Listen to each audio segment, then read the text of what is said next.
오늘부터 분리수거가 안 돼 있으면 쓰레기를 수거하지 않겠다고 한 건데요. 그 현장을 찾아가 봤습니다. 수원시가 쓰레기와의 전쟁을 선포했습니다.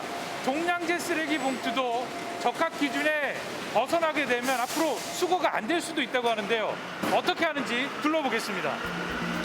내용은 이렇습니다. 각 동네별로 수거 차량을 무작위로 선택해서 주민 감시원들이 직접 일일이 파봉을 해요. 이렇게 해서 표본 검사를 한답니다. 아니, 종량제 봉투를 왜 뜯어보시는 겁니까? 이거요, 이런 거 들어있나? 종량제 봉투 속에 재활용 폐기물을 찾는 건데요. 저도 파봉에 동참해봤습니다. 아니, 별게 다 있네. 약도 이렇게 버리고, 예? 이거 드라이기 같은데, 지갑. 해보니까 분리 배출이 생각보다 정말 안 돼 있더라고요. 분리 배출을 해야 되는 건데 궁금한 게요. 이런 경우는 몰라서 이렇게 버리는 걸까요? 몰라서요? 네. 아니요. 내가 귀찮고 번거로우니까요. 당연히 분리 배출을 해야 하는 폐 가전, 음식물 쓰레기, 플라스틱 등이 많이 발견됐습니다. 별게 다 있죠.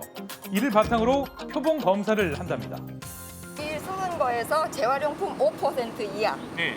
5% 이상 넘어가면 자인서예요. 네. 그리고 수분 함량이 50% 이상, 또 이제 비닐 같은 게 다량으로 재활용이 이쪽으로 많이 들어온다. 그럴 때는 자인서가 될 수 있는 거고.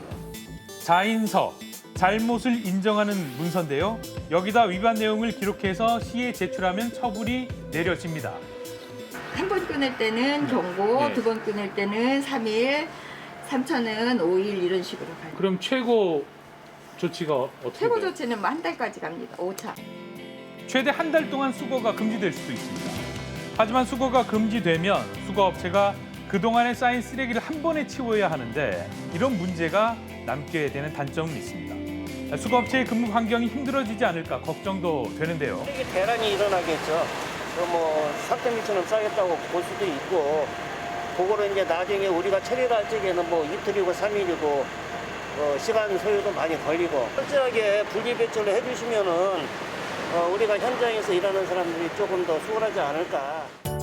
앞서 수원시는 이 정책을 시범적으로 시행했었습니다. 작년 10월에도 쓰레기를 제대로 분리를 하지 않아가지고 안 치워간 적이 있었어요. 그러다 보니까 너무 지저분하고 냄새도 심하고 정말 다시는 이런 일이 좀 없었으면 좋겠어요. 아, 좋다고 생각하는데 그냥 그것이 그냥 넘어가면은 또 시디버디 되잖아. 그러니까 그렇게 강력하게 해야지. 이미 수거 금지가 내려졌던 주민들의 의견이 분분한 상황인데요.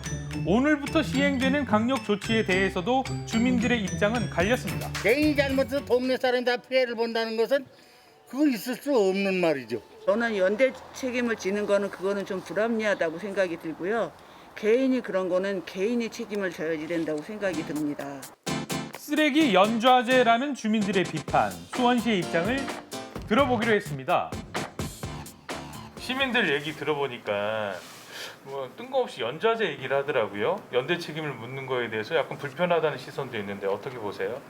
주민분들께서 그렇게 연대 책임을 묻는다 이런 쪽으로 하시는 건 저희도 공감하고 있습니다. 하지만 이대로 가게 되면은 소각장도 무리가 될 거고 쓰레기가 넘쳐 산을 이룰 겁니다. 좋은 기회라고 생각하시고 같이 참여하고 동참하는 분위기를 만들어 주셨으면 감사하겠습니다.